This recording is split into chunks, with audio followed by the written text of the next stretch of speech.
பத்திரிகை சகோதரர்களே, தொலைக்காட்சி தோழர்களே, ஊடக நண்பர்களே, இசைஞானி பக்கத்தில் இருக்கும்போது எனக்கு என்ன பேசுறதுன்னு தெரியல. திரையுலகத்துக்கு கிடைத்த ஒரு பெரிய வரப்பிரசாதம். கிட்டத்தட்ட 1001 படங்கள் இசையமைத்து எந்த சூழலிலும் ஒரு பாடலை இன்னொரு பாடல் படராமல், ஷேடோ தவறாமல் அள்ளி பெரிய அட்சய பாத்திரம் அமுது சுரபியாக இசையூட்டை நாளும் நாளும் இசை உலகத்து இந்த அகிலத்திற்கு படைத்திருக்கக்கூடிய செம்மல், இசை செம்மல். அவருடைய பாடல்கள் உழைப்பை பல்வேறு வகையான வகையில் தவறான முறையில் பயன்படுத்தக்கூடிய ஒரு சூழலில் அப்படிப்பட்ட ஒரு தவறான திருட்டை தடை செய்வதற்கு உயர் நீதிமன்றத்தில் நிரந்தர தடையை வாங்கியிருக்கிறார்கள். இது தயாரிப்பாளர்களுக்கு அவர் கொடுக்கப்பட்டிருக்கிறது. அப்படிப்பட்ட ஒரு சூழலில் இது ஒட்டுமொத்த தயாரிப்பாளர்களுக்கும் இசையமைத்த அந்த இசைஞானியாருக்கும் போய் சேர வேண்டியதை யார் யாரோ பயன்படுத்தி உயர்வடைகிறார்கள். இது இந்த தொழிலுக்கு, இந்த திரையுலகத்திற்கு, இந்த திரைத்துறை சம்பந்தப்பட்டவர்களுக்கு போய் சேர வேண்டும் என்ற ஒரே நோக்கத்திற்காகத்தான் இன்று உங்களை சந்திக்கிறார்.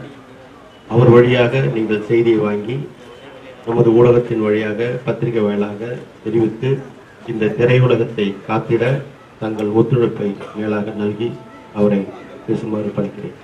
பத்திரிகை நண்பர்களே, மீடியா நண்பர்களே, நான் பேசுறதுக்கு ஒன்றும் இல்லை. உங்கள் கையில் எல்லாம் இந்த சந்திப்பினுடைய எதற்காக இங்கே சந்திக்கிறோம் என்பதனுடைய தொகுப்பு உங்கள் கையிலே இருக்கும்.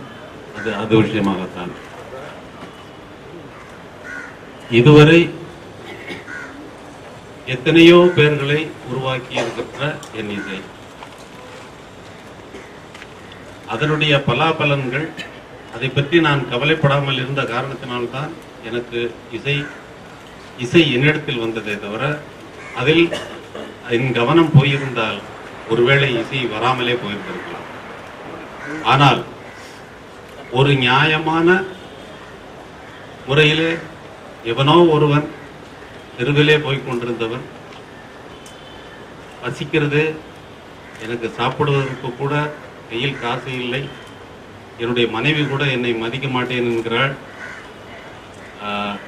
விவாகரத்து வரைக்கும் போய்விட்டது, என்னை நீங்கள் எப்படியாவது காப்பாற்ற வேண்டும் என்ற நேரத்திலே இதை எடுத்துக்கொண்டு இது கொடுத்த நேரத்திலே கொடுத்ததை வைத்துக் கொண்டு, அதே போல்தான் எக்கோ கம்பெனி 3ஆம் பிறை படத்திலிருந்து ஆரம்பிக்கப்பட்டது. அந்த கம்பெனியை ஆரம்பித்ததே நான் தான். எக்கோ என்ற பெயரை வைத்தவர் பாலு மகேந்திரா. இந்த கம்பெனிக்கு ஒரு பெயர் பொருள். கம்பெனியை ஆரம்பித்தவன் என்னுடைய வகுப்பு தோழர். இந்த கம்பெனியை ஆரம்பித்ததன் காரணம், அதுவரை நான் இசையமைத்த பாடல்கள் எல்லாம் பட்டி தொட்டிகள் அல்லது எந்த ரேடியோவாக இருந்தாலும் அதிலே பிரபலமாக பாடிக்கொண்டிருந்த நேரத்திலே கொலம்பியா கம்பெனி தான் அந்த பாடல்களை விநியோகஸ்தர்களாக, ரெக்கார்ட் கம்பெனி மட்டும்தான் இருந்தது. அப்போ கேசட்லாம் வரல. பட்டி தொட்டிகள் எல்லாம் கேட்டுக்கொண்டிருக்கும். எவ்வளவு ராயல்டி கொடுக்கிறார்கள் என்றால், அவர்கள் இன்பிட்வீன் பீரியட்ல வரவே மாட்டாங்க, ராயல்டியை எடுத்துக்கொண்டு வரமாட்டார்கள்.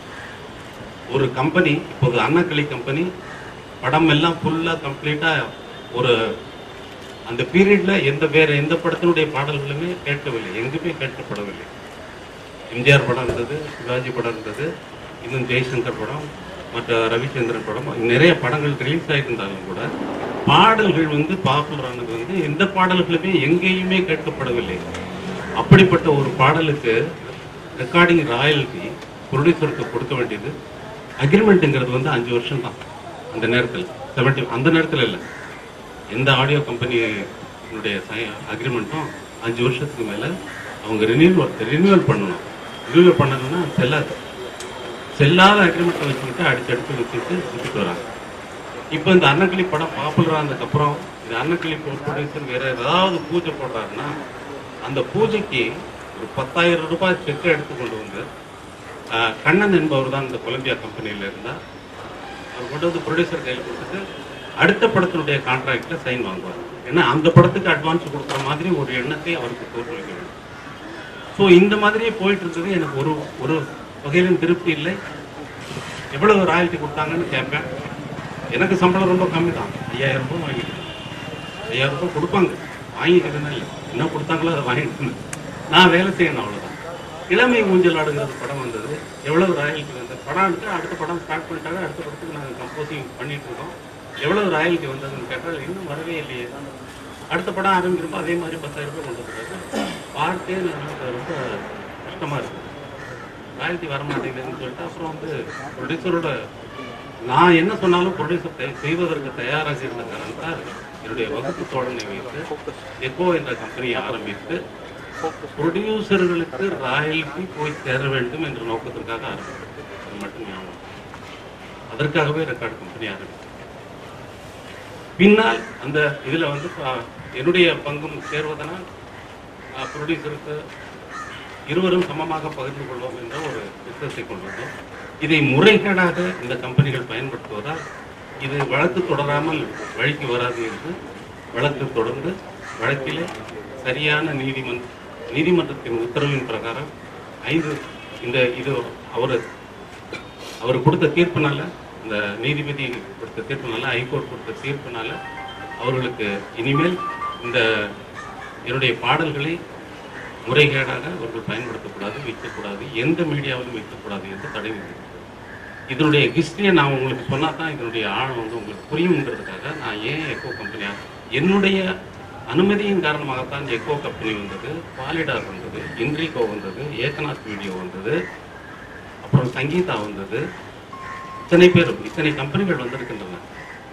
ஒரு கம்பெனியாவது இது உங்கள் ராயல்ட்டி என்று கொடுத்தவர்கள் கிடையாது. என்னுடைய நண்பன் சுப்பிரமணியன், என்னுடைய நண்பன் வகுப்பு ஒரே ஒரு நண்பன் எனக்கு இருந்தது, அவன் ஒருவன் தான். அவனும் கொடுக்கவில்லை என்ற காரணத்தினால்தான் அதை பார்த்த சாரதிக்கு மாற்றி கொடுத்தேன். நான் சொல்வதை செய்வதற்கு எல்லோரும் தயாராக இருந்தார்கள். இன்றும் தானும் தயாராக இருக்கிறார் என்றால் என் மீது வைத்திருக்கின்ற மரியாதையும் நான் என்னிடம் இருந்து வருகின்ற இசையினால் அது ஏற்பட்டதே தவிர வேறு எந்த பந்தமும் எந்த உறவும் உங்களுக்கும் எனக்கும் கிடையாது, அவருக்கும் எனக்கும் கிடையாது. ஸோ நியாயத்தின் பிரகாரம் போய் கொண்டிருக்கிற நேரத்தில் இந்த மாதிரி தடைகள் வந்து என்னை வழக்கு போட வைத்து இதுக்கெல்லாம் நான் லாயக்கானவனா, வழக்கெல்லாம் போய் கோர்ட்டில் இருந்ததுக்கு நான் லாயக்கானவனா, ரொம்ப தமாஷா இல்லை. ஸோ இன்று நேற்று நீதிமன்றம் தீர்ப்பு வழங்கியிருக்கிறது. இன்று உங்களை சந்தித்து இந்த தகவலை சொல்லி எல்லோரையும் எச்சரிக்கைப்படுத்த வேண்டும் என்று உங்களை கேட்டுக்கொள்கிறேன். நன்றி. வணக்கம். வீடியோ சாங்ஸ், அப்புறம் CRBT ringtones, full tracks, VOD voice and demand, IVRS, radio, மந்த்லியில் மொபைலில் டவுன்லோட் பண்ணுறது, iTunes, daily other line stores, online ஸ்டோர்ஸில், யூடியூப்பில், எஃப்எம்மில், இன்ட்ரைட்டில், அதர் ரைட்ஸு, பிபிஎல் ரைட்ஸ், இப்படி பல்வேறு வகையான வழிகளில் வரக்கூடிய ராயல்ட்டிலாம் வந்து எங்கேயோ யாருக்கோ போய் சேர்ந்துக்கிட்டது.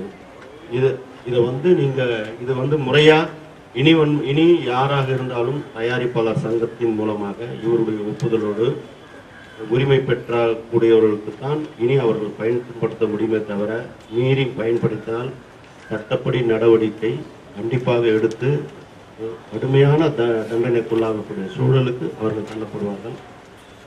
அப்படிப்பட்ட ஒரு காலகட்டத்திலே இன்று சட்டம் மிக சிறப்பாக நடந்து கொண்டிருக்கிறது.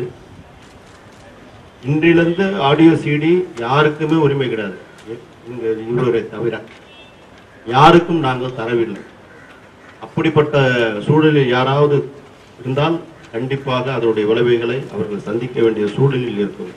ஆகவே யாராக இருந்தாலும் இவர்களிடம் வந்து எங்களிடம் வந்து உரிமை பெற்று அவர்கள் வியாபாரத்தை துவங்கலாம்.